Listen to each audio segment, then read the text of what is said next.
Dye from Australia, from Adelaide, and of course from the Grand Prix of Australia. But I'm not here to speak about that. And incidentally, this weekend has had some bright spells, but it's had a lot of showers and rain as well. I'm here to talk about the year of '86, the season, because this is, of course, the last race in the 16-race series. It started off with tragedy for Frank Williams, the creator of the Williams Grand Prix car. In a road accident, it turned out that he was totally paralyzed from the shoulders down. 6 short weeks after that accident, however, his newly bought two-time world champion, Nelson Piquet, was to take a Williams car to victory in the Brazilian Grand Prix in his own backyard in Rio. From that point on, the Williams team went from strength to strength. The driver of the year, in my view, is Nigel Mansell. In 12 months, he won 7 Grand Prix from never before having won a Formula One race. I can't remember in the history of Grand Prix racing such a rapid rise to stardom. His mental attitude from the beginning of the season was single-minded. He was a little impetuous at the beginning, but matured as the season progressed. Alain Prost did not relax at all as the reigning world champion, with back-to-back victories at San Marino and Monaco. San Marino being a real nail-biter on fuel for Prost, but he did win. Monaco was a copybook race for him. Ayrton Senna frightened a few people in the first half of the season, posting 2 wins and 2 second-place finishes in the first 7 races of the year. He led the championship at that time. His great natural talent and smoothness will surely bring him to the very top. Nigel Mansell, from the 8th Grand Prix of the 16-race series, really got into top gear, collecting points, if not victories, in almost every race. But so also was his teammate Nelson Piquet successful. What an impressive performance by these 2 drivers in cars that were impeccably prepared with the best Grand Prix engine of the year, created by Honda. We were to visit an Eastern Bloc country for the first time in modern Grand Prix history, at the Grand Prix of Hungary. And impressive it was. They were well organized and friendly. Piquet, Senna and Mansell ended up on the podium. And Nelson Piquet performed a pass on Senna I will long remember. Gerhard Berger raised a few eyebrows, his practice and qualifying times holding up the honor of BMW and Pirelli for what both companies was not a very successful year. Berger went on to win a magnificent Mexican Grand Prix. Next year, Berger goes to Ferrari to join Michele Alboreto in a hopefully revived team. Ferrari did not post 1 victory in '86. Keke Rosberg announced in August that he would retire at the end of the season. Well, first of all, I think that the word retire is completely wrong. I will stop driving. And secondly, I've thought about that decision all my life because I knew one day it had to stop.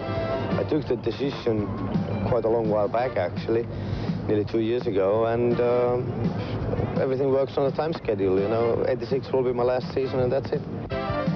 Around the same time, John Barnard, the brilliant designer of the McLaren, was rumoured to be leaving the team to join Ferrari. It turned out to be true. BMW said they were going to withdraw, as did Renault. BMW changed their minds. Honda added another team to their effort by providing engines next year for Lotus and Senna. Ford's brand new Formula One engine picked up some useful World Championship points, and the governing body of motorsport laid out some new rules for the future to try and control the rising costs of Grand Prix racing. I hope it's going to make it cheaper, and I hope it's going to allow people that haven't got a competitive turbo eventually to have a competitive, normally aspirated engine. Get back to a World Drivers' Championship rather than racing turbo engines. So as ever, it's been an eventful and exciting year of Formula One Grand Prix racing. It was saddened by the death of Elio De Angelis in a testing crash. This gentle, sophisticated young man will be long remembered. Jacques Lafitte had a serious accident on the first corner of the first lap of the British Grand Prix. He still is recovering from his injuries, but we hope he'll be back for next season. So that was the year that was. The Constructors' World Championship being won in devastating style by the Williams team. I can't remember ever anyone dominating it to such an extent. And all we have to look for this weekend is a new world champion. Whether it turns out to be Alain Prost or Nelson Piquet or the present leader Nigel Mansell, well, each and every one of them would be a worthy world champion in my books. This pre-race report has been brought to you by Ford and your local Ford dealer. Have you driven a Ford lately? And we'll be right back with Larry Nuber and John Bisignano right after this.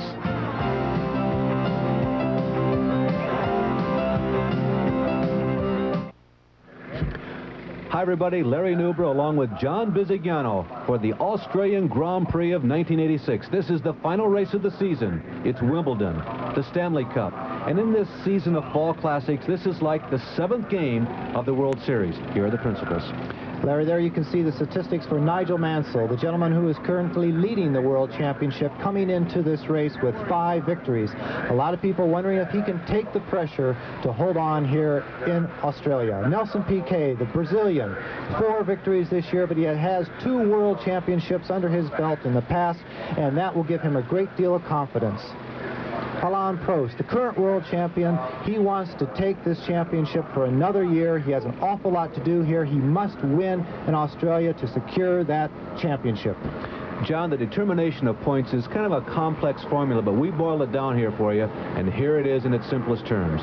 Mansell must need a 3rd or better. He clinches the championship. For Prost or Piquet to win the championship, they must win this race. Very simply stated, a first place is all that counts for Prost or Piquet. Now, here are the various points and the positions they can finish in, and you can see that the formula for each driver is different. A win for Mansell only equates to 7 points here, for Prost 8, and for Piquet 9, and so on. And that's because of that formula where only the top 11 finishes of the season count toward the World Championship. Let's take a look at the starting grid for today's Australian Grand Prix. On the pole, Nigel Mansell. It's an appropriate front row. Mansell with 5 wins and 2 poles in 1986. Outside, Nelson Piquet. He's had 4 wins. He is the 2-time world champion for the Williams Honda team. Row number 2, Ayrton Senna. He's had 8 poles. He failed in accomplishing 9 poles, which would have been a season record. And in his outside is Alain Prost, the defending world's champion, with 3 wins. In row number 3, René Arnoux, the Frenchman driving the Ligier Renault. Once he was Formula One swiftest, but no longer. Gerhard Berger, the winner of the last race in Mexico City, is in 6th. Starting in 7th position on the grid today is Keke Rosberg, looking for his very first win and only win of 1986. He is the defending race winner. Philippe Alliot, coming off his career best, a 6th place at Mexico City, starts in 8th on the grid. In 9th on the grid is Michele Alboreto. Is this the last hurrah for this formula, for this chassis, for this configuration? It's a Ferrari. Philippe Streff is on the outside of him. He was 3rd in this race a year ago. Starting in 11th is Andrea De Cesaris in the Minardi. He's the Italian. Stefan Johansson has qualified back in 12th. Teo Fabi, the former kart Indy driver from Italy in the Benetton, is 13th, and Johnny Dumfries is 14th. And here is the rest of the grid. Alan Jones in 15th, Martin Brundle 16th, Patrick Tambay will start 17th, and Alexandro Nannini is 18th. The Italian Riccardo Patrese in the Brabham is 19th, followed by Derek Warwick. 21st, Jonathan Palmer from Britain. 22nd, Terry Boutsen from Belgium. 23rd, Huub Rottengatter. 24th, Christian Danner. 25th, Piercarlo Genzani. And 26th, at the back of the grid, Alan Berg from Canada. We will be back with the dramatic 1986 Australian Grand Prix after these few words. Today's pre-race show has been brought to you by Ford and your Ford dealer. Have you driven a Ford lately? Back with the start right after this.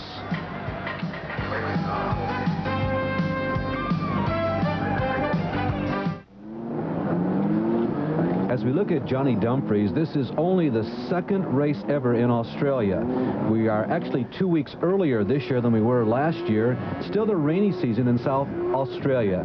Johnny Dumfries, a look from the in-car camera.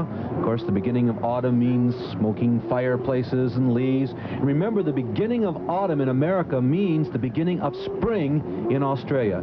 This is a street circuit. We're actually going through part of a downtown park in Adelaide. 2.37 miles in length to be exact. This race will be 82 laps. As you can see, there are 16 turns and there are 3 long straightaway sections along with those 16 corners. There's those long straightaways that give this track well over 100-mile-an-hour average, which is very fast for a street circuit. Detroit only has an 81-mile-an-hour average, and Monaco 83-mile-an-hour average, so it is a very fast street circuit. You can see the field moving by, one of the Tyrrells going by, the car of Philippe Streff. There goes his teammate Martin Brundle and Nigel Mansell, who sits in the pole, followed by Piquet. There goes Senna. Here comes Alain Prost. There is Philippe Alliot, who has qualified so well here this weekend in Australia. The final warm-up lap before the race actually starts for real. Remember to move around to the front of the course and watch for that green light. When they were sitting on the grid, you saw that the tires were wrapped up in warming blankets. Those are heated blankets that will keep the tires warm. Now, it's only about 58 degrees here, and therefore they have to swerve back and forth to try and get these tires as warm as possible. Obviously, the in-car camera and Patrick Tom Bay's Haas is not working quite right. We hope we get that sorted out before the race starts. But keeping these tires warm on this warm-up lap is going to be a major function for all of the drivers. We mentioned that this is the rainy season. As you can see, the course looks reasonably dry now. Here are the cars moving back and forth, but John, they're working a little harder than normal. I think it plays right into what you were talking about, the lower temperatures and what was expected. Obviously, I've never quite seen them working that hard, and the reason they are swerving back and forth is to try and build up that temperature so that the compound in the tire does warm up and create adhesion and grip. They are really working back and forth there. A couple years ago, 2 cars in similar conditions actually collided and did not make the start of the race, but everyone seems to be making it quite comfortably now. The rain has let up. This will not be a wet race. Until about a half hour ago, we thought that this race might start under wet conditions, but that is not the way it's going to be. Coming around now, getting close to the front stretch, and that very dramatic moment. The start of every Formula One race catches your attention. It catches the attention, certainly, of the drivers, but for this one with so much at stake, never has that been more true. Look at Johnny Dumfries working that wheel back and forth. Now, this is the most critical part of any Grand Prix, and unfortunately, we have had 3 severe accidents in the first 100 yards or a couple hundred meters of several Grand Prix this year, Brands Hatch being the worst.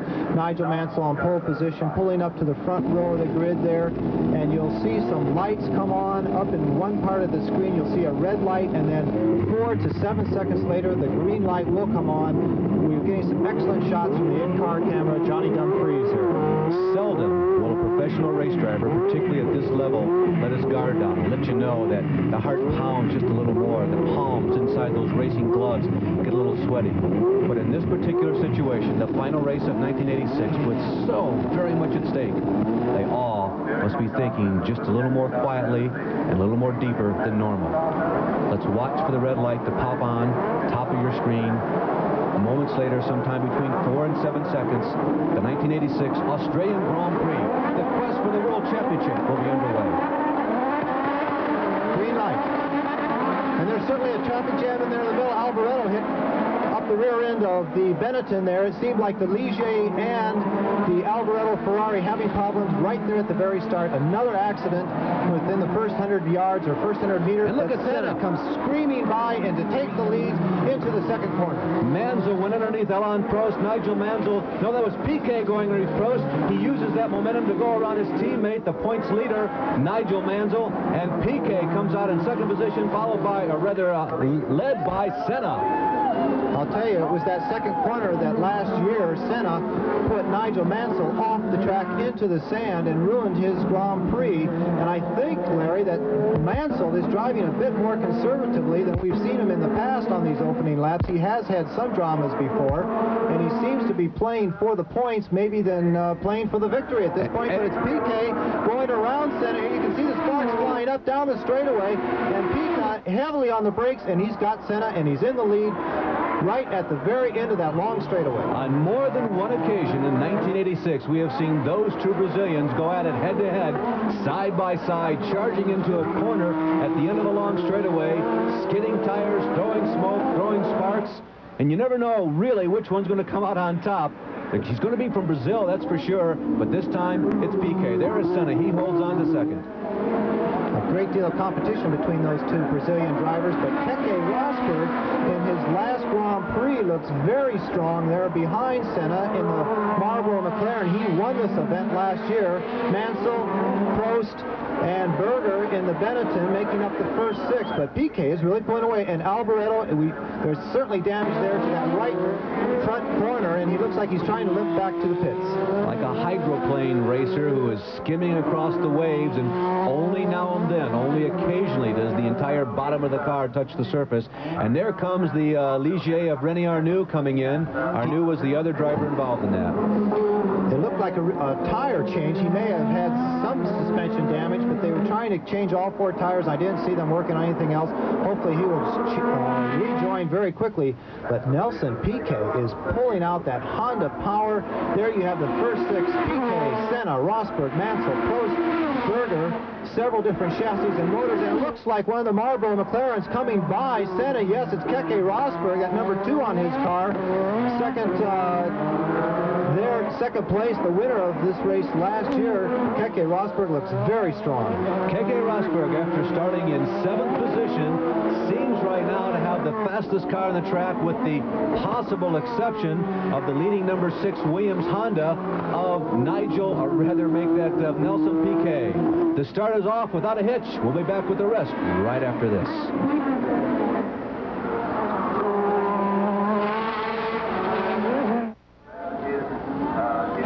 The 1986 Australian Grand Prix is being brought to you by BF Goodrich TA Radials, built for you to take on the road. And by Dodge, a performance revolution, an American revolution. And by Budweiser, Beechwood Age, for that clean, crisp taste. This Bud's for you. Nelson Piquet has the early lead here at Adelaide in the quest for the 1986 World Driving Championship. There you see Keke Rosberg breathing right down his neck, and we've had a problem, John. Well, it's Ghinzani in the Ozella. He's switched off and out of the car, definitely ending his weekend. We see Piquet, Rosberg, and Senna in the first 3 here. It's been a bad weekend for the Osella team. They hardly had the finances to even come to Australia. Now Ghinzani's out in the opening laps, and actually the Canadian driver Berg is in the pits. They had a problem with his turbocharger on the warm-up lap, and they're trying to change that in the pits and rejoin the race as soon as possible. Reviewing for you one more time, Nigel Mansell comes into this race. There he is, right behind Ayrton Senna, leading the points. If he can finish 3rd or better, he will clinch the championship no matter what Piquet and Prost do. But for Piquet and Prost, it's a chess game. Only a checkmate will do. Only a win will give them the world championship. Both of them have to finish first today, finish first for the whole season. And another pawn in that chess game is that it has been announced that Goodyear is planning to have these first 4 contenders, the very first 4 teams anyway, try and go, as you see a picture of Nelson Piquet from Brazil, the current leader there, try and go the distance without a pit stop. Now, of course, in Mexico, the Benetton team did very well on Pirellis and won the race by not having a pit stop. They had some 30-second advantage when the checkered flag fell, but the Goodyear people are trying to go the way. As we see Mansell come around Senna. Senna is definitely slowing a bit. In fact, he's holding up this whole group of cars at the moment. So now we have Nigel Mansell, the person who has to finish 3rd, in 3rd place. It has to be a very strategic race, and the wheels start to grind immediately after lap 2 or lap 3. As we take a nice close look at Mansell in 4th place, they get an idea of how the cars are performing, at least at this point in the race. But for particularly that man there in the bright red and white car, Alain Prost, who is such a tremendous tactician at this, they have to be thinking, am I doing the right thing here at lap 3 or lap 4 that will take me all the way to lap 82 and put me where I want to be? Again, for Mansell, it's 3rd or better. For Prost or Piquet, it's got to be a win. Well, right now, Piquet is leading, so that would give him the victory he needs to win the championship. But if Mansell can hold on to this 3rd place, as you said, Larry, he will have enough points to have that crown for the reigning 1987 season. John, another interesting player in today's event is Keke Rosberg. Now, this is the people going after 3rd, 4th, 5th, and 6th. Now, there's 1st and 2nd. There's Rosberg in 2nd. Remember, he is Alain Prost's teammate. Now, let's assume that Keke Rosberg moves around Piquet, and he is in a position to win this race through radio communication or the blackboard communication with his crew. Our understanding is that he has instructions to make way for Prost. He might have 1st place, thereby taking up a position that either Mansell or Piquet would like to have, and back up and help his teammate Alain Prost should it come down to that. But that's about 75 laps ahead, and that's just one of the possible scenarios that might unfold here today. And that has to be very tough for Keke Rosberg. He's retiring after this Grand Prix. He has not had a win this season. I'm sure he would like to go out of Formula One with a victory. John, retiring, that is at least the public stance, although he's saying, I'm not retiring, I'm just stopping driving for the time being. And you know something very interesting? In the IndyCar pits at Phoenix a week ago, Keke Rosberg's name kept coming up, seemingly because of the involvement, the increasing involvement of Marlboro in IndyCar racing. The leader is Piquet.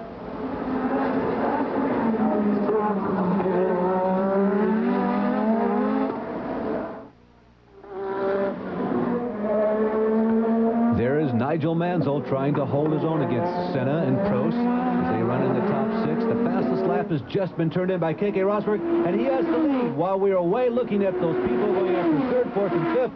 Keke Rosberg, as John speculated earlier, got around Piquet. Well, Keke Rosberg knows this track extremely well, and a driver does very well wherever he has won previously. First 6, we have Keke Rosberg in the lead, and they're in 4th place. Senna, Prost, and Berger making up the first 6 places. Those are the gentlemen who will be scoring points in this Grand Prix. Points awarded for the first 6 places, but Keke Rosberg seems to be pulling away from Piquet. The McLaren did very well all throughout the weekend. No major problems. They were complaining a little bit of not having enough grip, but certainly Keke Rosberg is able to accelerate out of these corners, down those long straightaways, to certainly pull away from the Honda-powered Williams.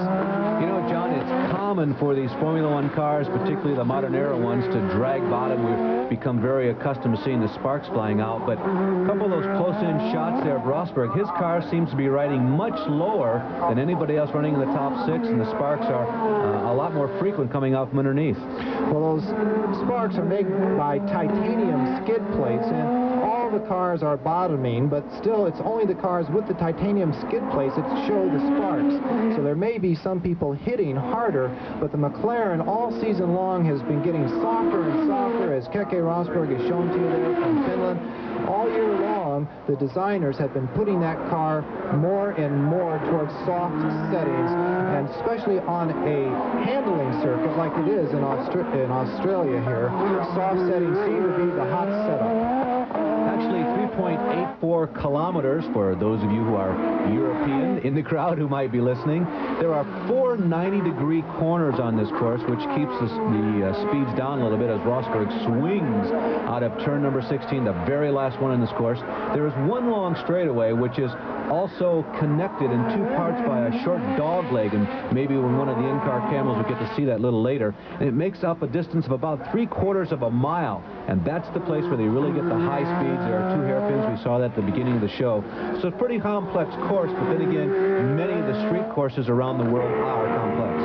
And there is the in-car camera of Johnny Dumfries in the Lotus powered by Renault, and this is an excellent shot and very good audio. That's actually. terrific, John. Down the front straightaway here, past the pits, the car cars well up to 160, 70 miles an hour. You can see the Osella parked there on the side of the track and how dangerous it is to have cars parked on the side of the track through that chicane, hitting both curves, downshifting. First, second, down 2 gears, out of that corner, putting all the power down as best as possible, just slightly drifting the car into that next curve, off steering. He carried good gear through that left hand, right hand combination, but look how the BMW pulls out of these corners. So you can see that 4-cylinder torque on the BMW seems to be able, look at the dragging down there. That has to be terribly discouraging for dunkers. On the brakes, the Lotus is doing very well. He catches him on the brakes, but still there's no substitute for power on the straightaways. This is that long backstretch. You know, sometimes we're watching Dumfries. You know, there's a possibility he might end up being the odd man out for 1987's losing this Lotus ride. I really like Dumfries this year. I think some of the things that he's shown us, he has the ability, certainly the potential to be a real bona fide Formula One driver. Well, he's done everything that Lotus expected him to do. He was supposed to be the second driver, do a lot of testing, and he was not supposed to crash the car, which he has not done too severely. But still, because of the contract with Honda and Lotus next year, they have taken on a Japanese driver. Keke Rosberg continues to scrape bottom, throw sparks, and lead this Australian Grand Prix of 1986. Remember, he has not won in 1986. He's the defending race winner here at Adelaide. He would very much like to take this one home in his hip pocket. His last time, at least for the time being, he tells us, in a Formula One car.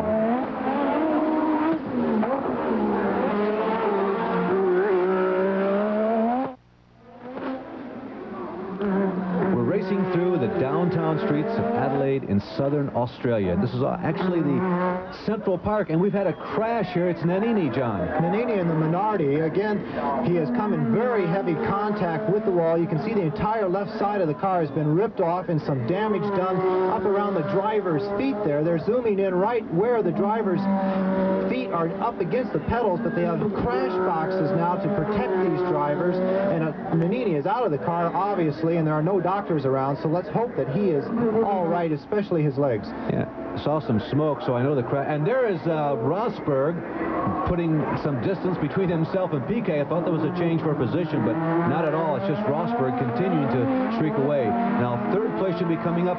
Look here, it's Alain Prost. Prost has gotten around Nigel Mansell, and in that battle for the World Championship, for the World Crown, Alain Prost has moved into the third position. Now, here's where we would stand if the race ended right now. Piquet, by virtue of finishing in second position, moves his season total up to 69. Prost, by finishing third, moves his total up to 67, and Mansell picks up a point for his fourth place finish in 71 points. He would still be the world champion. As we told you at the beginning of the show, both of the drivers, Piquet and Prost, have to win this race to win points. John, we got to look at the footbox area of the modern Formula One Grand Prix car and saw how safe it is. And a little earlier, you had a chance to look and examine more closely that area, and we can see all the improvements that have been made in that footbox area and where we're going toward for the future. Now, as far as crash testing, the current regulations Formula One only call for the footbox to protect the driver's feet and ankles in a quite heavy head-on collision. Now, in the future, they're also going to have a lateral crash test. What that means is that the side of the chassis is also going to have to absorb a quite heavy impact, protecting the driver's legs. And none of these suspension points are going to be allowed to be pushed through the aluminum or the carbon fiber chassis. Again, trying to get more protection for the driver in Formula One. Well, John, like with the United Appeal, thanks to you, all you guys, it's working and working better than it ever has in the history of single-seater open-wheel racing. Nannini, of course, crashing out of this race about halfway around the course, this 16-turn course. The footbox was ripped off, but it saved Alexandro from serious injury. But at the moment, this gentleman, number one, Alain Prost, the current world champion, is in third place. But that's not good enough for him. He has to become the victor here in this Grand Prix to get what he really wants, a back-to-back world championship. That has not happened since Jack Brabham had back-to-back World Championships in the 60s, and it's very hard for a team like McLaren, who have won the world title in the last 2 seasons, to keep all that enthusiasm. All the mechanics have to do everything so well every single race to keep that enthusiasm high enough to win a world title. And Nannini's car is sitting in a very bad place, right on the apex of that corner. I certainly hope they get a crane in there to move that car out of the way. Looking again at Prost's teammate Keke Rosberg, who continues to lead this race. Prost, by the way, has won 3 times in 1986. Those 2 races that you just saw graphic, plus one other event, the Austrian. That's very close to Australia Grand Prix, and certainly Alain would like to pick up with that theme and win all of the Grands Prix this year at the countries that begin with the letters AUS. But right now, Keke Rosberg is really showing his heels to the rest of the field. They are seeing no paint, only tires and exhaust. Keke Rosberg, of course, started his racing career in the United States for Fred Opert, an American entrant in Formula Atlantic, and he was sensational, getting his first Formula 1 drive for the Theodore team back in the early 80s, and has come up through the Fittipaldi team, but really found his success, funny enough, with the Williams team, and stayed there several years before moving to McLaren just this season. And again, he has announced his retirement. As you can see, his retirement is certainly not taking place here in Australia. He wants to go out with a victory. Some of the corner workers, some of the really unsung heroes around the world, putting their lives really, John, out on the line. We saw 3 or 4 of them out there working on the Minardi, trying to tug it off the course and getting it just a little further away from these speeding race cars who vary in speeds anywhere from 110 to almost 200 miles per hour here on this 2.37-mile course in Adelaide, Australia. And you can see Rene Arnoux in the past has not always been the easiest person to get around. I would think that before this race they had a very tough drivers meeting and some strong conversation about looking in your mirrors and letting these people who are running for the World Championship get by easily and not be involved with breaking up the packs and trying to destroy other people's racing. You were commenting about the differences in speeds here at this particular track. All year long, fuel has been a strong problem at every Grand Prix. If the teams would have actually enough fuel to finish these events, and Adelaide Australia track, it is a track where fuel can be very, very important, and they have measured it right down to the last liter or half liter. Of course, the fuel is used up by how much turbo boost is put into the engine, and that boost also controls how much power the engine develops. So there's an onboard computer telling these drivers exactly how much fuel is left and how far that fuel can take it. Yeah, Jenna, I always like to say that the problem is not fuel. It's not that they don't have enough. Everybody has enough. It's just that they use it too quickly. That's the real problem. There is Alain Prost right now stalking one of the Ligiers. Remember that Alain is the defending world champion. He is going after his 2nd consecutive championship, and nobody since Jack Brabham back in the early 1960s, I guess 60 and 61 qualified for early 60s, has done that, been able to put together 2 back-to-back. And our colleague John feels, Jackie Stewart feels that doing that, putting together 2 back-to-back world championships is almost impossible. We have one of the Benetton cars in the pits. It's certainly an early pit. It's Fabi. He was involved a little bit in that start line mayhem, and he is not even terribly rushing out of the pits, but that is a Pirelli shod car, and it is a very 15 laps is extremely early, so there had to be a problem with that car. That could not be a routine stop. John, you know, I can't figure out exactly what Teo's emotion over this year is. I know that he told me he feels his teammate Gerhard Berger has been good, but also very lucky.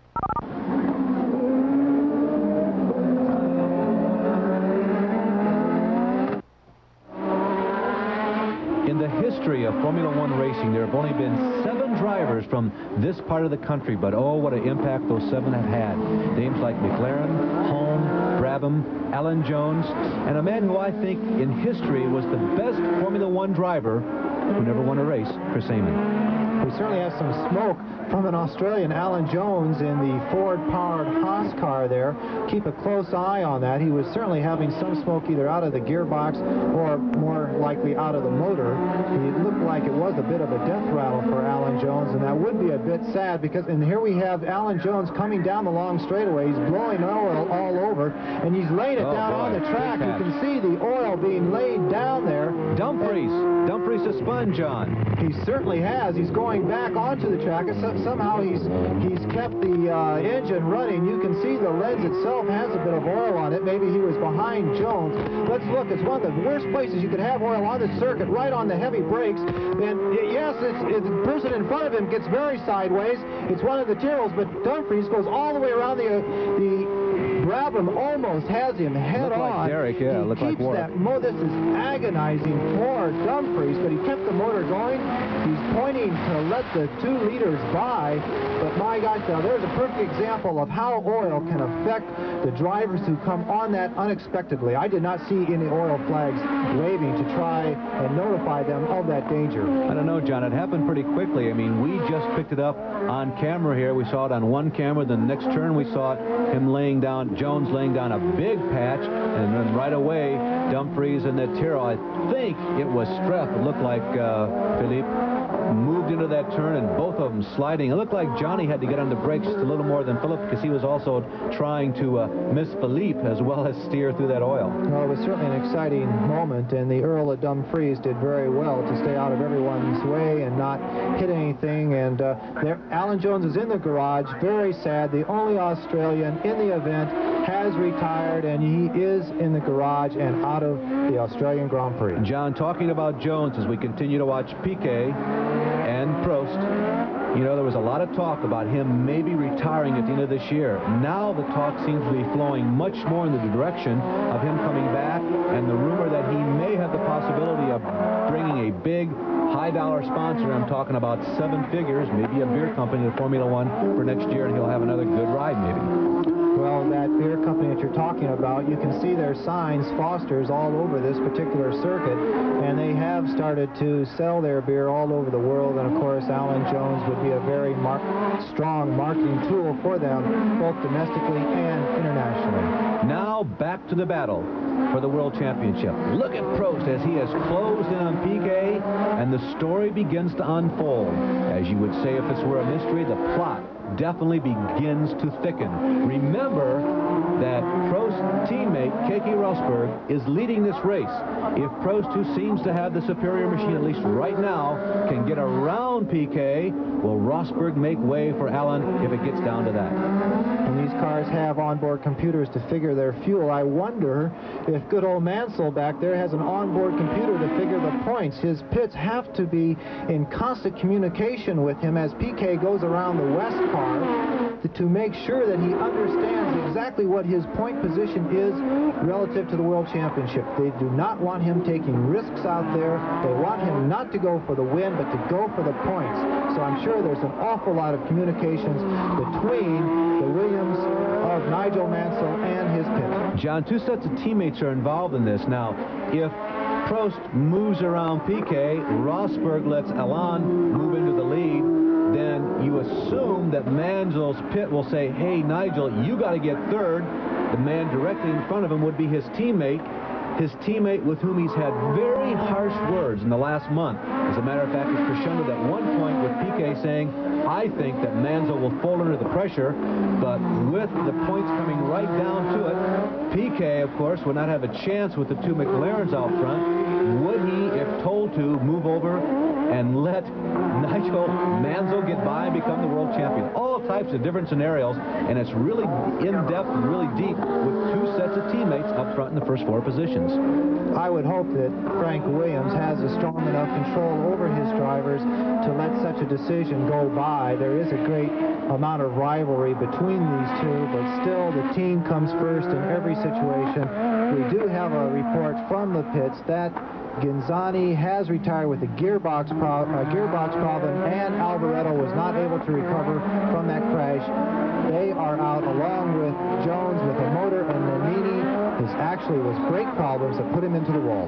After 20 laps, it's Rosberg, the number 6 car of former world champion Nelson Piquet, the #1 car of the defending world champion Alain Prost. Nigel Mansell was 5th.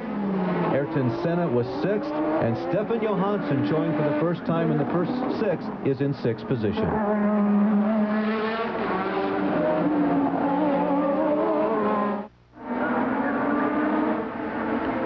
Like a pitcher in baseball, every one of these drivers standing alone, pitching curves and fastballs, trying to hold off the entire number of the other side. In this case, it's 25 other race drivers. You see the #1 there. And he's spun. Nelson Piquet has spun. It's unbelievable. He's twisting the car around, trying to get back. And he has come right back onto the circuit just behind Nigel Mansell, but on the brakes there, just out of our view, you could see the tire smoke. But I cannot believe the man of steel, the one that has 2 times world championships behind him, all that energy going absolutely wrong. All kinds of potential psychic phenomena have occurred here, John. You know, this is the 2nd time here late in the season, the other one was at Portugal, we believe, that we have seen Nelson Piquet lose control and spin out. Now, not to beat a dead horse, but again, it has tremendous ramifications on points. There is Prost, and there is Nigel Mansell, the 2 people in this race that Piquet obviously had to defeat. This makes Prost's job, at least for the time being, just a little more easy. For Mansell, he inherits a position he needed to have. That moves him up to 3rd, and Prost now sets sail, maybe to go toward a win. Well, in one way, he is leading the race because we have it directly from the team of McLaren that Keke will give up that victory to let Prost by to have the World Championship. So even though he is running second to Keke Rosberg right now, Alain Prost knows that he has victory if he can hold on to the spot that he's in. Now also, the other Williams, not Nigel Mansell's that you see here, but the one of Piquet's, was much faster than Nigel on the circuit, so unless he has damaged his car or flat spotted the tires, he will be able to catch Nigel and possibly pass. The drama continues. It's unbelievable. The leading winner of Grand Prix in 1986, 5 times, Nigel Mansell has carried the checker after a Grand Prix race. We apologize for some of the reception we're getting video-wise. This race, of course, coming to you from Australia, being bounced off the satellite, travels at 186,000 miles a second, and that's just enough to get back here to the States in time without any delay, as America's Cup, that yachting extravaganza, is going on in these days, and the Australians really are stretched to their limit. They tried to put on this event with some 16 or 17 odd cameras, and so many people are committed to the America's Cup. They really do a fine job, John, and the people around ESPN were commenting that the Australian Grand Prix, at least last year, and from what we've seen this year, was one of the best presented in terms of television programming that we've seen all year long in both of the past 2 seasons. Well, it's always nice to come to this event. You can argue with the officials and the people on the gates in your own language, or almost your own language. Yeah. They have 17 cameras around the circuit, plus a camera up in a chopper and 2 in-car cameras, so they're certainly trying to put on the best show possible, but the world feed does seem to be breaking up somewhere in the satellites. Nigel Mansell. There you see Keke Rosberg. We're going back up from the leader. You see the difference between 1st and 2nd, as John mentioned. It may be 18 seconds as far as the scoreboard and the stopwatches go, but based on what we know right now, what that means is that Alain Prost has a win. Everybody needs to finish this race. We do not believe that anybody is going to have to stop for fuel or for tires. The early information is all the front runners plan on going the distance without stopping.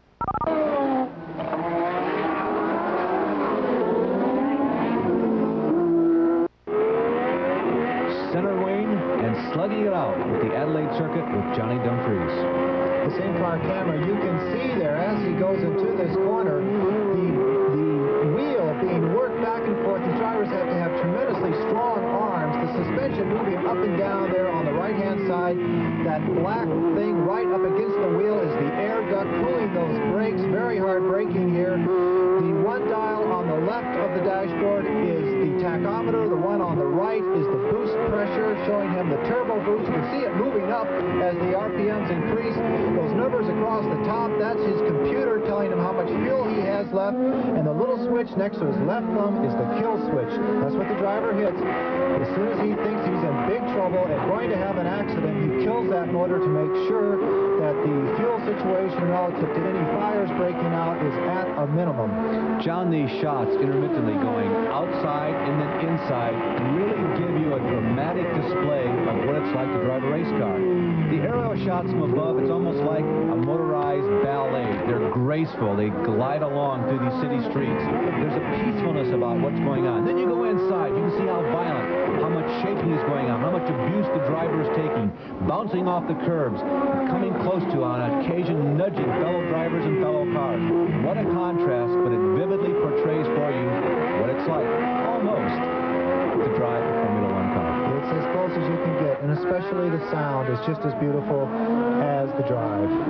John, you know, the entire country, as a matter of fact, this part of the world has turned out in great droves and great numbers with a great deal of enthusiasm. A couple of my neighbors, Pat and Chuck Peer from back in Indianapolis, just came back from visiting Australia, and they said, geez, it looks like Indianapolis down here. There's so much enthusiasm for this Formula One race, and they're lucky because of the part of the world that they get in. These Formula One cars, drivers, and teams can only get down there once a year. So, John, they get the last one, and this year it turned out to be exactly what they had hoped for, to decide the title for 1986. Well, it's always best when the championship goes down to the last race.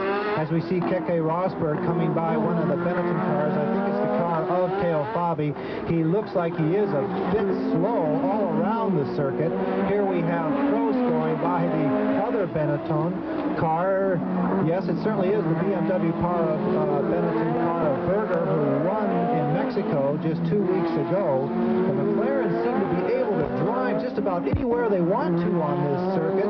The brakes are working extremely well, and even though they've had problems putting the power down all weekend long, they certainly seem to be accelerating out of these corners. We also see very briefly there, Berg is on the track, so the Canadian did get that turbo fixed in the Osella, and he has joined the race, but he does look like he's going extremely slowly.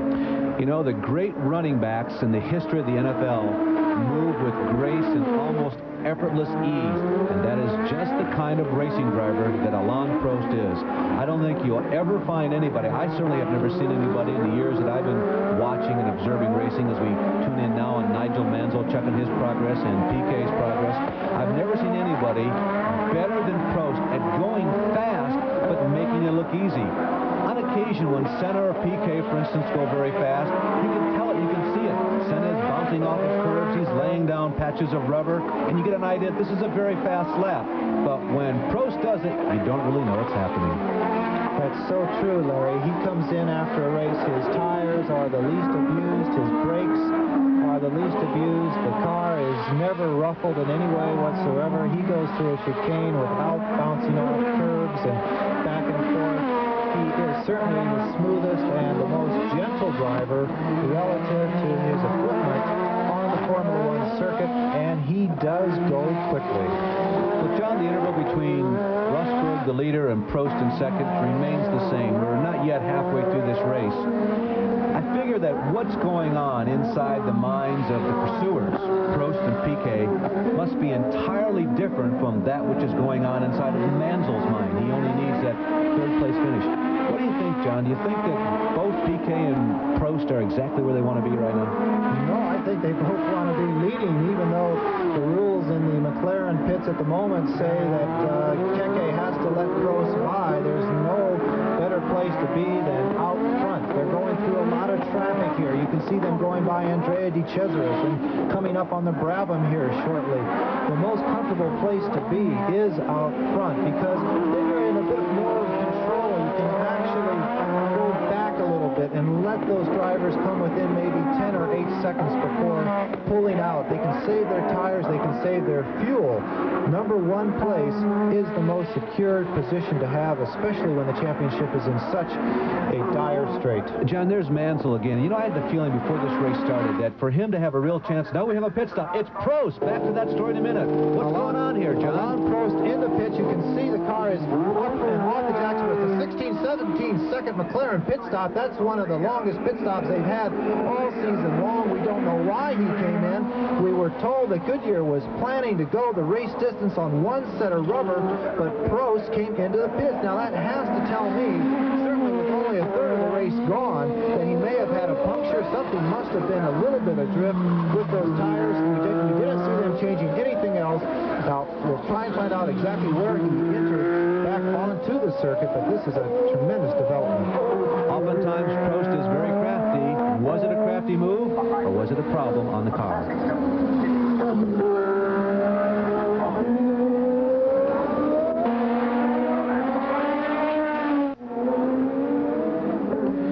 In 1985, this street circuit in Adelaide was very hard on cars. By halfway a year ago, much of the field had already dropped out of the race. We are approaching the halfway point here, and only 5 have dropped out of this race, leaving a lot of traffic for the leaders to work their way through. You see Nigel Mansell right there going to the inside of one of the Tyrrells. I think that's Philippe Streff, followed by Nelson Piquet. It's like a blindfolded man trying to run through a crowded theater lobby. Of course, Piquet has caught his teammate right up. He's right up his exhaust, in fact. Earlier, we saw Piquet spin away his advantage over his teammate here, Nigel Mansell, but he must not have damaged anything. It was unbelievable. There's a great deal of tire smoke when he made that spin. You would have thought that he would have flat spotted the tires, but no, and he's going on the inside. Nigel says, no, you're not. He certainly definitely blocked him out of that particular passing maneuver, but he has still two-thirds of this race to go, and Nigel has to keep his cool. He's been criticized in the past of just in this type of situation where people are pushing him very hard, of making a mistake that he cannot recover from. And in this particular position, he's better to let his teammate go by and hold on to that third spot. All you need is third spot, Nigel. We get to the end of the race, and there are rules. But right now, it's every man for himself, because both Mansell in the red numeral 5, you can see it there on the nose, and Piquet in the white numeral 6, the Williams Honda sponsored by Canon, are both in it for the points championship. Just before we went to that last break, you saw Hoek Rottendatter, the Dutchman, being pushed into the garage. We have a note that he has been out of the race now officially with a broken rear suspension. It was the left rear wishbone that collapsed. Hoek Rottendatter out of this Grand Prix. John, you know, we started to again raise the question of who has the intellectual, make it the psychological advantage. I had the feeling that for Mansell to really have a good day, he would have to show early on the superiority that we have seen him show 2 or 3 times, and Piquet fishtailing, getting a good run on Nigel coming down the short front stretch. He may have enough room. Back to that story again. Nigel Mansell, let him through. That's what you should do, Nigel. Just hang on to those points. Don't get yourself into the walls or make those mistakes that are going to cost you the points that you need to become world champion. But Piquet certainly went by him. He blew him by. Here we see the replay. I don't know if he turned up the turbo or what, but you can see that Nigel Mansell did not block it. He did not slam the door, and we have Piquet in front of Nigel Mansell. I'll try to make that point one more time, John. This is the 3rd time. I had the feeling that for Mansell to do well today, he would have to get the lead early on. He would have to feel that his speed is superior. As we look at one of the Benettons dropping out, that must be Fabi. We've seen him into and out of the pits. No, they're saying it's Gerhard Berger. Berger early on in this race was in the top 6. I feel now, however, that with Mansell not feeling that superiority, as he has shown a couple of times this year, that the veterans, the people who have won this championship before, Piquet and Prost, really have a leg up. Well, in talking to him before the event, he said, I am going for the points, not for the victory, and I hope he can remember that. Andrea de Cesaris, the Italian, he set the extinguisher off. You can see the smoke in the cockpit there. There was also a bit of flame underneath the car. The car is definitely stalled. We don't know if he'll be able to get restarted and join. We'll try and find out exactly what happened to him and to Berger. Look at that flock of cars directly in front of the 2 Williams twins. It's like a jet fighter, a couple of jet fighters trying to fly into a small airport where there are a bunch of single-wing fixed aircraft. And we should make note that Philippe Streif, the Frenchman in the Tyrrell, another car, it's Senna stopping up right up against the wall. You saw Ayrton Senna parking the car. He was not in any type of trouble. Right there, he's listed 6th, but that won't last long. Ayrton Senna, the gentleman who did so well at the beginning of this Championship, at the early part of the season, he was unbeatable, has parked the car. We were saying that Philippe Streiff, as we see Senna getting out of the car, calling it a day, Philippe Streiff is doing very well in the Tyrrell.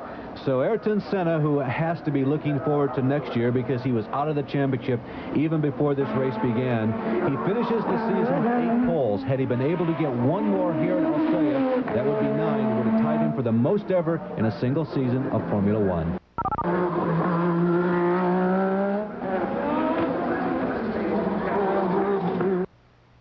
Let me ask you, relative to the World Championship, are there any team rules when those two drivers are out there battling it out for whatever position there is? Can they just push each other as hard as they want or as hard as they can? Yes, I think if I was to try and impose any other conditions, I think it would be totally ignored, and therefore I don't think it would, well, I know it would be totally ignored, so I wouldn't do that. But the only thing is we'll do our best to make sure that we don't allow power settings to be run from the engine, which we believe could cause mechanical unreliability. And John, with that war of words between Piquet and Mansell, unless it's all been hyped for the media, Patrick Head and Frank Williams have really had an extra added burden here late in the season. Exactly, but they are two men who are used to burdens and they can handle them. Fastest lap done by Alain Prost. You can see 103 miles an hour. That's unbelievable on a street circuit. Now, Prost, we have found out he made his pit stop for tires because he had a puncture. Now, he is out there on fresh rubber. And although he came back onto the circuit in 4th place, his tires are in much better shape than the people in front of him. And I think he's going to be able to catch him in the next few laps. Alain Prost, he has made a pit stop, one that we didn't really expect, and now we find out that there was a very good reason for it. And the question becomes, will he be faster on the brand new rubber? It looks like he might be. Will he be fast enough to move back up to the front, passing at least these two cars right here and maybe his teammate at a later time, and win this race? And in doing so, if that man right there, Nigel Mansell, finishes 4th or lower, the World Championship would go to Alain Prost for the 2nd year in a row. But right now, Piquet seems to me to be the man of the hour. There you see the current standings, the top 6. It's Rosberg, Piquet, Mansell, Prost, Patrese, and Johansson. Ricardo Patrese moving in there, John. He's 1 lap down, but he sneaks up into the 5th position. Well, it's a very good position at this point in the race. We have had several retirements, and as you said earlier, Adelaide cost many cars their fatal due last year, so we are glad to see that so many cars are still running. Just very quickly, Berger went out with clutch problems. Senna says that he had low oil pressure and that there wasn't any oil left in the car. It is stopped out on the circuit, but there was an oiling problem. Andretti Cesaris, we have no idea why his extinguisher went off and why he's out of the race. It really has been a storybook season for the Williams cars. You can see the most wins in the season ever set by McLaren back in 1984. The Williams cars have won 9 times this year, moving them to the 2nd place of all time. Lotus once won 8. The most points ever accumulated in a season, McLaren back in 1984 accumulated almost 144. That is the goal that the Williams team is going after here at Adelaide today. They would like to get 9 points or more to have the most ever in a single season.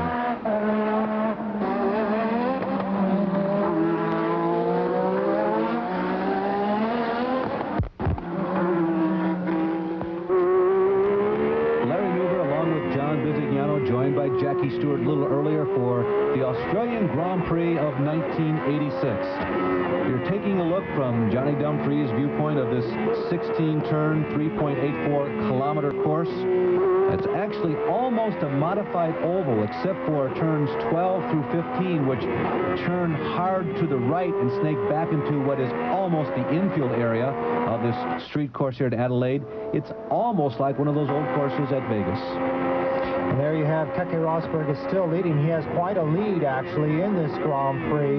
Yeah, but the story is Alain Prost coming up through the field? We wish they would show Alain Prost and let us actually see where exactly exactly he is, but this is such beautiful camera work here. You can see the shifting. These gearboxes have 6 speeds in it, and it's very sad. The Earl of Dumfries, Johnny Dumfries, the gentleman who's doing such a good job all season long and doing such a good job in the camera car, does not have a ride for 1987. Keke Rosberg, the man who says he's stepping out, it may be for good, and it may be for a while. The Formula One driver who came up in 1978, he struggled for many years with cars and teams that were underfinanced, but once he got the good rides, success began to come, and it culminated in a world championship. Strange enough, where he found that combination of winning facility, if you will, as there's a 4-point seconds difference between Mansell and Prost. Now that's the 3rd and 4th place positions. That has changed rapidly, so Prost is definitely closing on Mansell, which means he's closing on Piquet and everyone else. But there you see Keke Rosberg from Finland, maybe in his last Grand Prix ever. Christian Danner in the USFNG Arrows circling around there. We saw a bit of smoke earlier, and it's still smoking. It's blown. It's more than smoking now. It's definitely serious trouble there. The insurance that USFNG has on that motor will come in very handy to the Arrows team at the moment, but Christian Danner, the German driver that took up the ride in the Arrows team after Mark Suhr had his bad accident in the middle of the season, looks like he's definitely in trouble. Keke Rosberg is driving very hard, Larry, for the lead that he has, and for this place in the race, he seems to be going extremely hard. Laid down a patch like a drag racer taken off the line after the Christmas tree just turned green. And I agree with you, John, considering all the difficulties that Rosberg has had in finishing a race this year, you'd think that he would get off the pace just a little bit. We don't anticipate anybody else stopping, but Rosberg should be in a position to kind of conserve the car a little bit. John, you mentioned that he was from Finland, and it's kind of interesting that many Scandinavians pursue rally racing, and Keke is one of the few who did not. And then this season, the ultimate irony, one of his best friends being killed in a rally car. And I think that had an impact on Keke, because there were rumors about the imminent stepping aside from the driver's seat, but after that death in rally cars, Keke confirmed that he was going to step out. It's a very good point. Keke Rosberg is becoming a little bit more sensitive towards some of the dangers in Formula One since he's very happily married and now has 2 children living in Monte Carlo, and he's beginning to enjoy some of the fame and wealth that he's made in Formula One. And it's good to see someone get out of the sport in whole good shape as Keke Rosberg is. But right now there is Alain Prost just eating up the distance between himself and Nigel Mansell. Remember that he's on fresh tires, Prost. At least they have a lot more rubber on him than the gentleman that he's chasing at the moment, and that seems to be one heck of an advantage. Alain Prost, 3rd place on your screen there, 4th in the race. The Dudley Moore, at least in stature of Formula One racing, looks a little bit like Dudley. He's got Dudley's size, but boy, he's an altogether different kind of guy than Mr. Moore. He's very serious. He's also a very modest fellow, little Alain Prost is. He just missed out winning this world championship on 2 other occasions, and so because of that, there must be some sentiment for him. It seems like the league owes him a couple. There you can see the top 6, but Tracy is still up there in 5th after 57 of 83 laps, and Johansson is 6th. But also, there has to be sentiment for Nigel Mansell, who has never won this title. Both Prost and Piquet, of course, have won it in the past. Good Stefan Johansson, who had a very rough qualifying here. He actually crashed his Ferrari extremely bad early in the weekend, and he totally destroyed that car. It's good to see Stefan recover from a slight ankle injury, running 6th.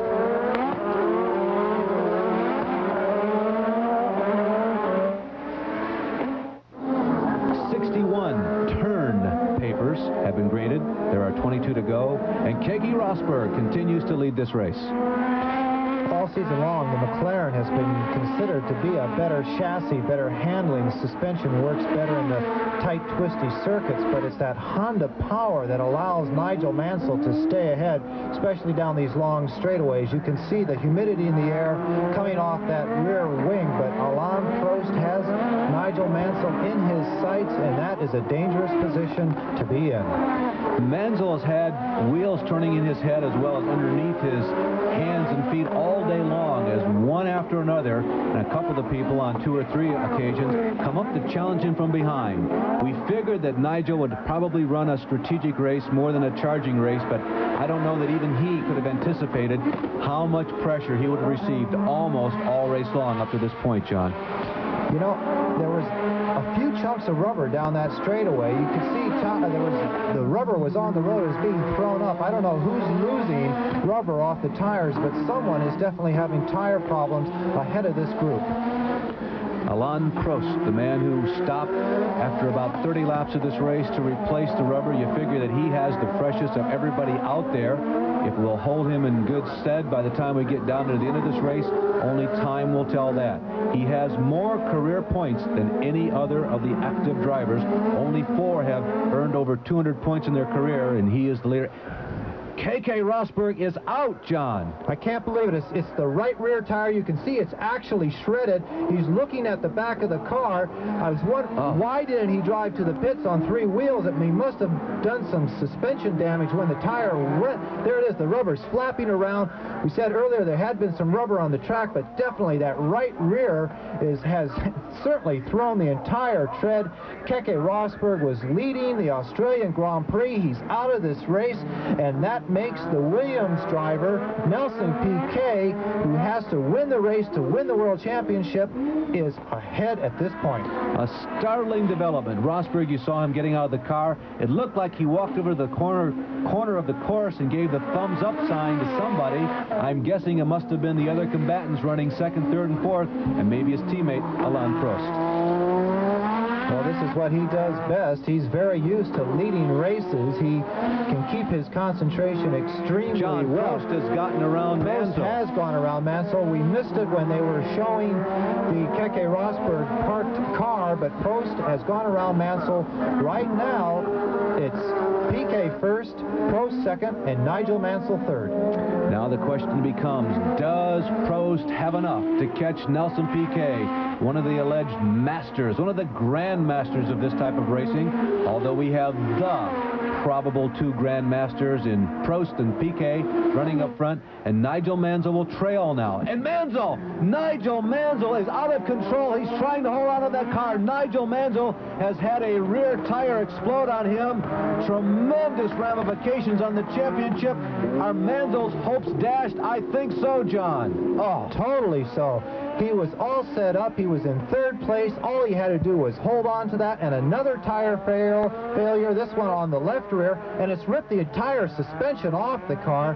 There's no way he can drive that car anywhere. Nigel Mansell sitting there thinking the World Championship is over. Now watch very closely. It's a huge explosion right the whole rear of the car drops down on the circuit. He's going 160 miles an hour here. If this would have happened any other part of the circuit, he would have gone straight into a wall, but down the escape road, steering around the barriers and just touching the wall. Nigel Mansell will not be the 1986 World Champion. Well, he won't be if Prost or Piquet wins this race. But if they both drop out, or if they both get a combined nothing better than 2nd or 3rd, Mansell is still in it. So he hasn't lost the championship, but he really now looks at the rest of this race from the bottom of a very deep well. You can see the shredded rubber all over that short straightaway right there. Piquet comes through the screen. Prost comes through your picture, and by this point, after having now completed 1 lap after the mishap that befell Nigel Mansell, they both understand the situation, and they both now know strongly where they are. But what of Piquet? He is the one among the leaders who has not pitted. He must be having second thoughts about the condition, and he is coming in. Nelson Piquet is coming in. Maybe team orders, maybe he himself has made that decision, but the front runners have all had tire problems except the car of Alain Prost. And, of course, Alain came in, and so Piquet now takes his time to dart in a much quicker pit stop than Prost. 8 seconds. It looked like the team may have called him in. They were certainly set up for him. There was no surprise, but what a drama. Now Alain Prost leads the Australian Grand Prix from Adelaide, Australia.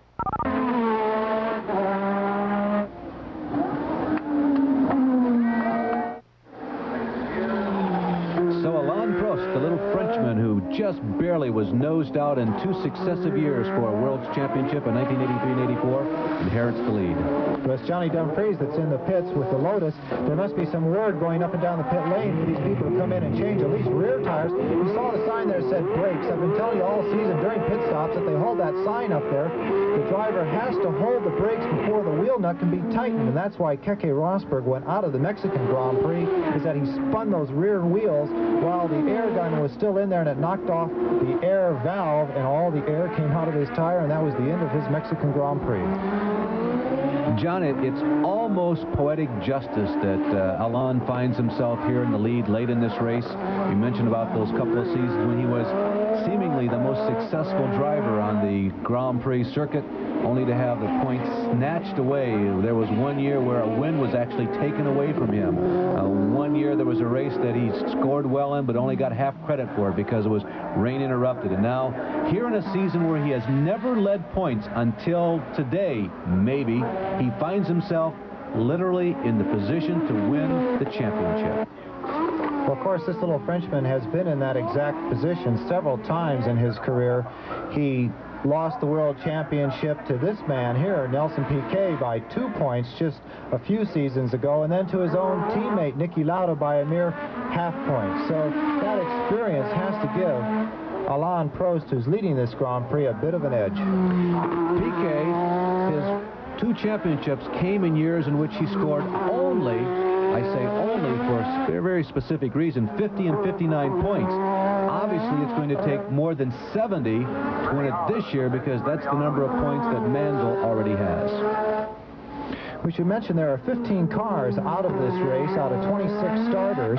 You saw the quite dramatic exits of both Rosberg and Mansell, but Patrese is out with motor problems. Berger is out very early with clutch. Berg, the Canadian, is out with a turbo problem. Warwick in the Brabham is out with brakes. You see the first 6 now with 67 laps complete. It's Prost, Piquet, Street, Brundle. The Tyrrells are doing very well. Johansson and Dumfries in the Lotus. So we certainly have some new names in the points, at least for this season. But the Tyrrells did very well in qualifying. It's nice to see them circulating around so well. Yes, they are 1 lap down, but Ken Tyrrell certainly needs these points, and it's good to see the team doing well. It is now down, at least for the time being, to the 2 heavyweights. Alain Prost leads this race by about 19 seconds, as you can see on your screen, over Nelson Piquet. If either one of them has anything left with a lot more emphasis on Piquet than Prost, we are about to see it. Now, we're going to try and watch the interval, at least visually. There has been little or no change, and if anything, it seems like Prost seems to be getting a little more of an advantage. And again, we repeat, this guy is such a good tactician that if there was anything slightly awry at that car, if the handling was going away, if the fuel light were flickering, he is the kind of fellow who has the immense mental capacity to kind of cool it a bit. He is so good in the race car in making it finish. Piquet has no choice but to charge. No matter what the conditions are, he has got to go full steam ahead. I think Prost is definitely slowing a little bit. You can see he's not even using all of the track and drifting out to the edge of the circuit. He's not taking up the curb. You saw right there earlier in the race he would have been bouncing off that curb. This is the point where drivers become so intense to keep that machinery running, keep it running to the very end. The Data General Tyrrell there of Philippe Strife, the Frenchman, and also his teammate Martin Brundle just behind him in the other white car. These people are certainly... Alain Prost just set the fastest lap. Here we are saying how easily he's going. He's gone 104.39 miles an hour around this very tight circuit. As we said, he's a person who can look like he's going slow, taking it easy, and setting a track record.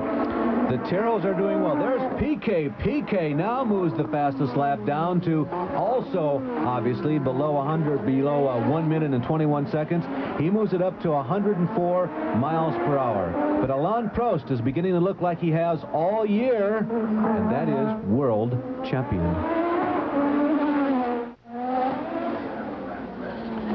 As the laps wind down, nearing the end, it could be sheer ecstasy for the driver of this car, the number 1 car. With 70 laps completed for Nigel Mansell, it must be agony. It's got to be like sitting in the dentist's office waiting to have your mouth worked on. You're pretty sure it's going to hurt, but you keep hoping it won't. I'm sure he's hoping and praying, but I'll tell you, the dependability of these McLarens and the second Williams car, I'm sure, especially now that they both have fresh rubber, I'm sure that these two cars are taking toll relative to their dependability, and everything is going as smoothly as can be for them. Stefan Johansson certainly have a moment up on the curb. Stefan getting all 4 wheels off the ground there. You could see him just losing it on the brakes. Stefan Johansson was doing very well in this Grand Prix. We hope that hasn't cost him a position. But what we were saying is that if Nigel Mansell has to depend on the Williams and Alain Prost's McLaren going out of this race with mechanical problem, he's not playing the odds that have gone so well all season long for these two very dependable cars. Stefan Johansson in his flying Wallenda act, walking the tightrope. He has been running in the top 6 here in the last half of this race. As attrition has decimated the front 6 of the field, Johansson has found himself in an even more comfortable position. There is Prost. Make that Piquet, the pursuer. Prost is the man right now up front, setting the pace, blazing the trail, and Piquet is trying to not only emulate, but to improve upon. Piquet trying to move in, lap after lap, grinding away, trying to hit the apexes just right, accelerating out of the tight corners here at Adelaide, trying to hit the gears, the accelerator pedal right on the button, hit the brakes at just the right time. Don't abuse them. Don't overuse the tires. Can I move up? How can I catch Alain Prost? Maybe the very best at leading a race when he's out front. It's most difficult to catch up. Especially just earlier, Alain Prost set a track record, and Nelson Piquet came back on the very next lap and broke that track record. You know Nelson Piquet is giving it absolutely everything that he himself and his equipment has. He has nothing to lose here if he does not. And there, Nigel Mansell.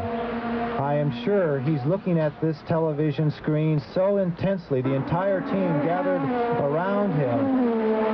What it can be going through his mind, he has to be thinking that they have to break. Something has to go wrong, but it's not happening so far. John, you have to feel for him. Nigel Mansell, who has overcome a lot of adversity to get himself into this position. He won his first Grand Prix on ESPN last year, just a little more than a year ago, and here he is in a position to become the world champion. Well, he was brought into Formula One by the late and great Colin Chapman of Lotus. He was one of the drivers who came into this sport without a whole bag full of money. He came in on his talent, his Formula 3 experience, actually started racing in go-karts. I can remember when in 1980 he started out, he could hardly afford to pay his hotel bills, and he and his wife were actually looking for $5,000 sponsors to help him get from track to track. Colin Chapman was running him as a third car and a test driver, and here he is sitting in that Williams garage. Every lap that goes by, what he has wanted for the last 15 years is slipping through his fingers. John, you know, there's been a lot of talk about the point system, and Frank Williams even came out this week and said it's very confusing, it's very difficult for the spectator to follow, and it really ought to be changed. Well, I did a little bit of homework, and I figured the current Formula One points on the basis of the kart point standings, if this were an American series, as well as if they would have counted every single one of the Formula One finishes of the top 3 drivers. And you know what? It was exactly the same. The results were that Nigel at this point would have a little bit of a lead, and that Prost would be second, and that man Piquet would be third, and it would be close. Well, it's good to hear. The rules allow a driver to only count the best 11 out of 16 events. It would be very sad if someone had greater number of total points, and by having to drop races could not become the world champion. But It has never happened so far since that rule has come into effect. Terry Boutsen is out of this Grand Prix with a sticking throttle. We understand he had quite a moment when the throttle stuck wide open. Also, Patrick Tambay is out with brake problems. The man with the piercing eyes, Nelson Piquet, continues to try and grind away, try to shave away at the lead of Alain Prost as Philippe Struff is trying to hoist the banner even higher for Ken Tyrrell. And what a great day this has been so far for the Tyrrell organization. Struff running in third place. His teammate Martin Brundle, really the first car allegedly on this team, is in fourth, and right now actually out of sight with Struff. So Struff has turned in a tremendous performance. This is the car, by the way, that was fourth in this race a year ago with Ivan Capelli driving. So obviously the Tyrrells really take to this course in the land down under. You know, it's strange. The Tyrrells have always done well on street circuits, even if you remember when they were one of the long-last Cosworth users. Kim Tyrrell is always able to make their cars go well on street circuits. In Detroit, that last year when they were using a 520 horsepower Cosworth against a 700 or 800 horsepower turbo, they came very close to winning that particular event. But Philippe Struff, here he is in his Data General sponsored Tyrrell. He certainly is one of his proudest moments. There's one of the proudest moments a young driver like Philippe can have is scoring his first points and doing very well with the entire team looking on. Well, Struff actually has finished a number of the races this year, and from time to time has been well up into the top 10, but he's never been better than sixth. He has had one finish this year in the points, and should he be able to hold on to this position, it would be the best of his young Formula One career. But this man's trying to hold on to the lead, and that lead will bring him the World Championship. Now, he stopped early on for tires due to a puncture around 20 laps. You must think that Piquet has gone in the pits, and he's got the new tires.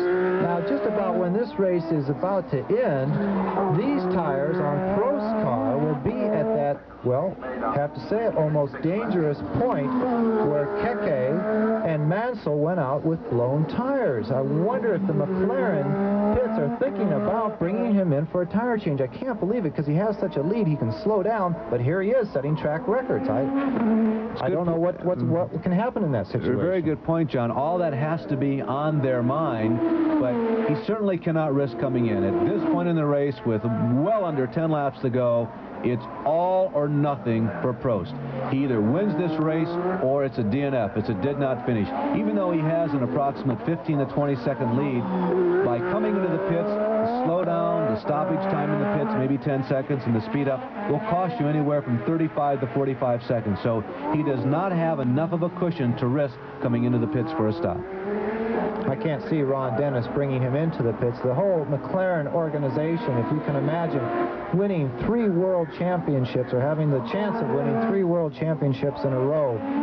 We have all kinds of statistics around us, but I don't know when a constructor has ever won 3 driving championships and in such a decisive manner.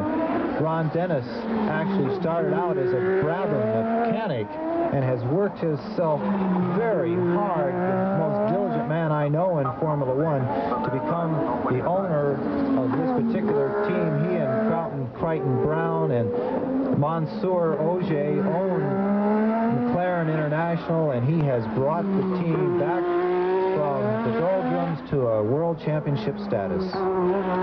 Nelson Piquet, whose family wanted him to be a pro tennis player, but he wanted to be a race driver, and he has certainly made the most of it. Alain Prost, whose family is in the furniture business, and maybe had he gone the way of the other males in the family, he'd be selling furniture instead of wheeling a Formula One car around the streets of Australia. But right now, the two of them, the furniture maker's son, furniture seller's son, and the almost would-be tennis player, are the two that are slugging it out for the championship for this year. The time is really running out on Piquet. As you know, this race was scheduled to go 83 laps, and oftentimes it is a surprise. The checkered flag seems to come out suddenly. Often in a Formula One race, there's no white flag to tell the drivers that there is one more lap to go. There's the graphic showing you 77 laps completed, but usually that graphic is up to 2 laps in arrears. So Piquet has got to be giving it all he's worth. There's the top 6. Prost, Piquet, Streff, Brundle. Interesting tussle right there. Johansson in the highest-ranking Ferrari is 5th, and the Earl of Dumfries, Johnny Dumfries, has recovered from that spin in the oil apparently from Alan Jones and now runs in 6th position. Can Prost hang on? We'll find out. For Alain Prost, light can be seen at the end of the tunnel, but for this guy, the tunnel right now is looking very curvy and very black. Piquet may not have enough time to catch up. There you see the first 3. No change since we last left you. And 4th through 6th, same. Brundle, Johansson, and Dumfries. I think it's very proper at this particular point of the season, the last race, that we thank some of the people who have made this race possible.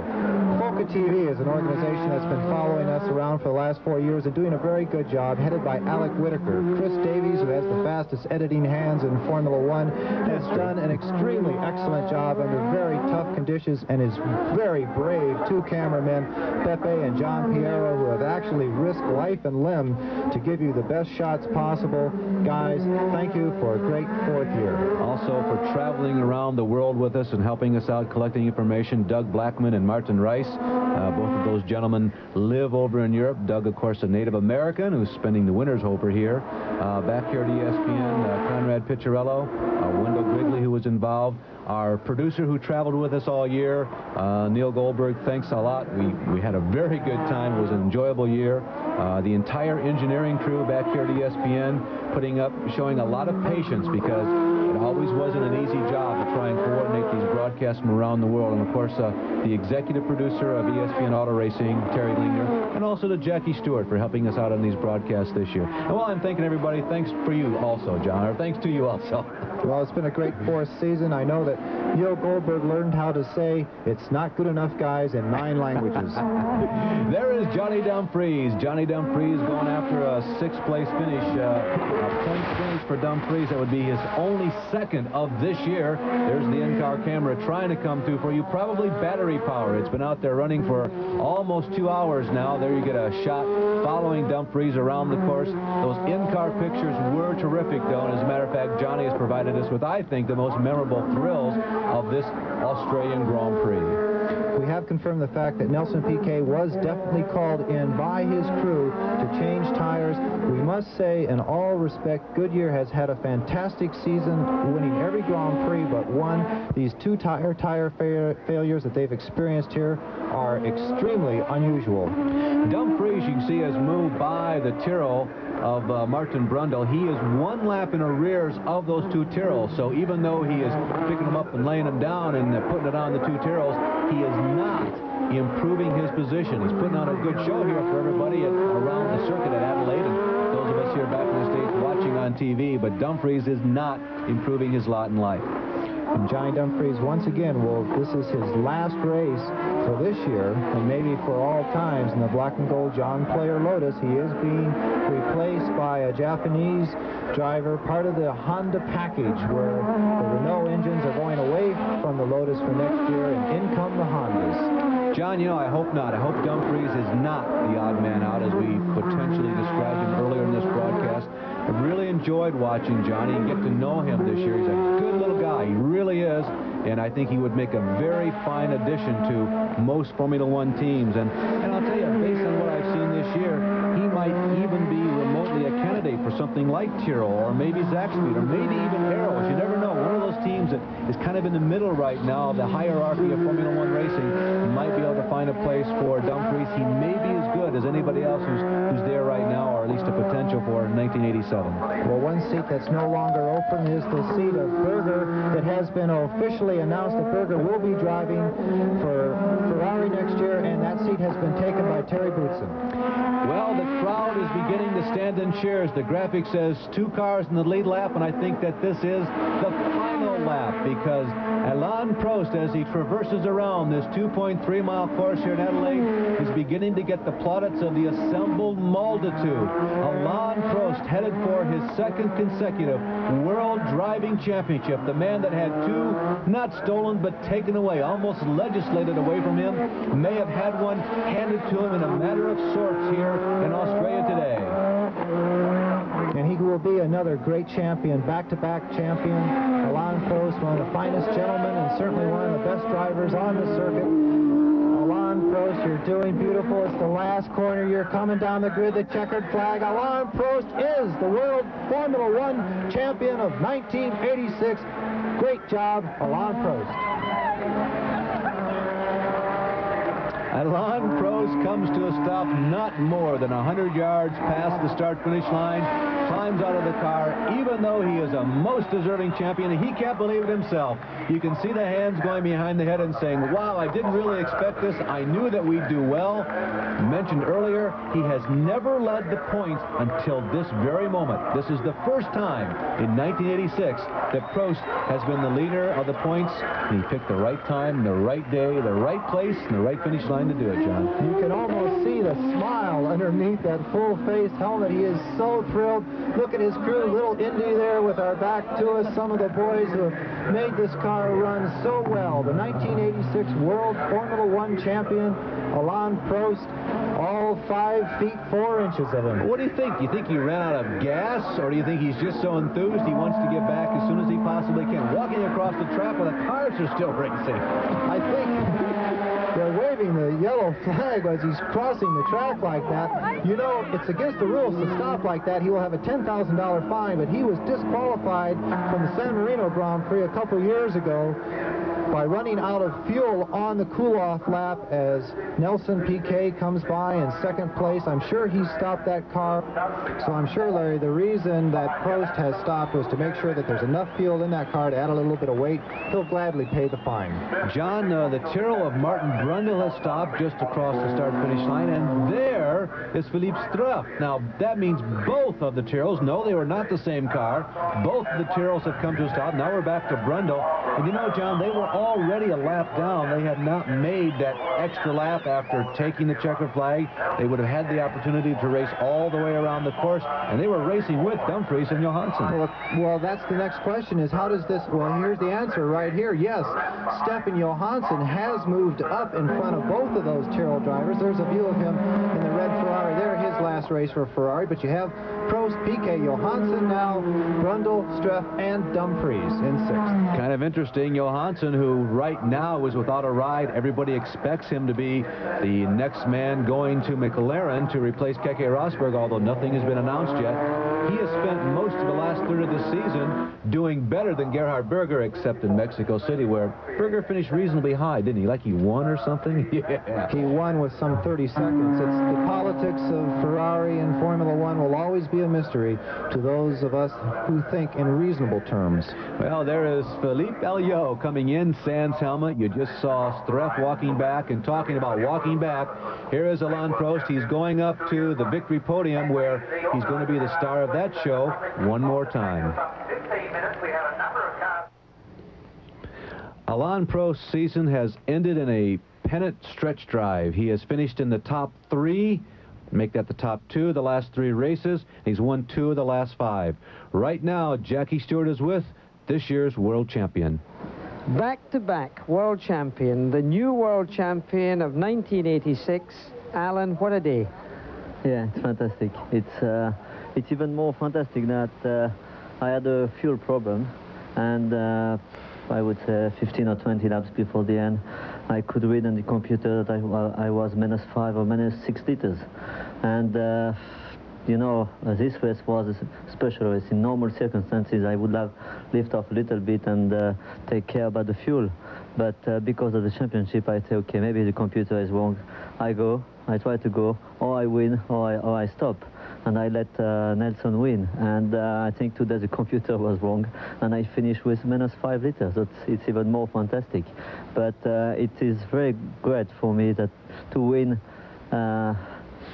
this championship, because I think for the last, in 82, 83, and 84, I lost for one time 4 points, 2 points, half a point, and I think it's fantastic. It's really a shame for Nigel. I'm really sorry, honestly, because I like Nigel very much, and I know how it is to lose a championship for half a point or 2 points, whatever. But I know to lose at the last race is very bad. And I'm very sorry for him, but I know he's going to be able to win maybe next year. I hope for him. Let's go through the race for you. You came in very early for tyres on the 34th lap. I think only because I had a puncture. I had a puncture on the right front. I touched just a little bit Gerhard Berger through the hairpin. I don't know if it's a cause or not, but I had a puncture in the straight. I almost went too much on the right on the wall, and I stopped because of that. But I've planned to stop lap 40, but I think I would have stopped maybe a little bit later. Now, the problems that were to be Nigel Mansell's problems, did you hear about that, and also Keke Rosberg's problem? I saw Keke stop at the end of the straight, but I did not see Nigel. And my team put on the board that Nigel was out. But in any case, you know, I just go on to try to win the race. My only problem today was fuel, because I knew that I had nothing to do about Nigel. You know, he finished second or third. I couldn't do nothing against that. But I really wanted to win this race, and I'm world champion at the same time. So it's fantastic.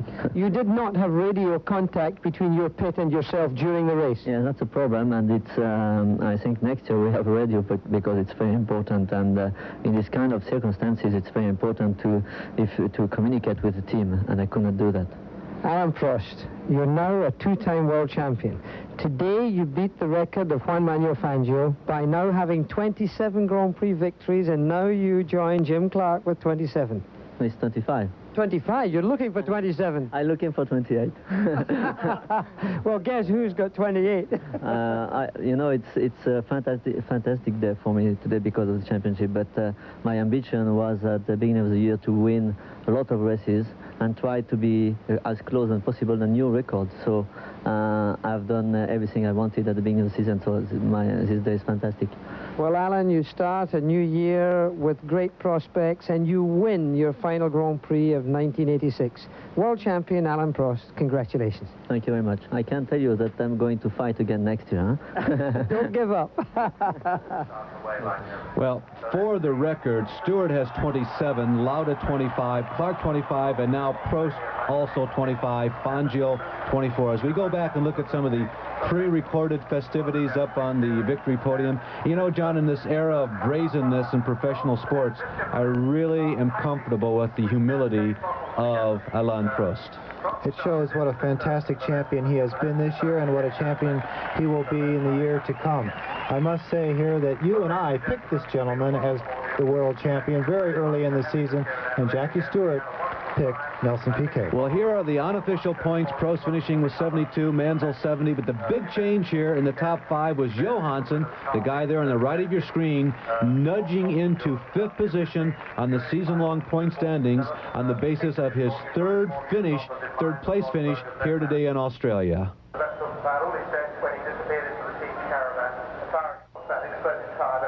In 1977, Niki Lauda established a record of scoring 72 Formula One points in a single season. Unofficially, Alain Prost tied that here today. Would also like to thank Jackie Oliver and the USF&G Barclay Arrows people. His motorhome and his food this season were only exceeded by his hospitality. It was a tough season. He was a gentleman to us throughout the season. That's very true. Thank you very much. Our closing comments are for sure that the McLaren team came through for the third year in a row to win the World Championship of Drivers. The Williams team did an excellent job all year long and did secure the Constructors' Championship a few races ago, which, of course, Frank Williams certainly deserves. It has been a fantastic, safe, competitive year. Larry, it has been a tremendous season, the 1986 Formula One year. This Australian Grand Prix has been brought to you by BF Goodrich TA radios, built for you to take on the road. And by Dodge, a performance revolution, an American revolution. And by Budweiser, Beechwood Age for that clean, crisp taste. This Bud's for you. So the 1986 season is history, thanks to John Bisignano and Jackie Stewart for helping me throughout the season. And until the next time, be it at a Formula One race, perhaps in 1987, or maybe later this season, season at a kart IndyCar race or a NASCAR Winston Cup Stock Car race. This is Larry Nuber thanking you for joining us. So long, everyone.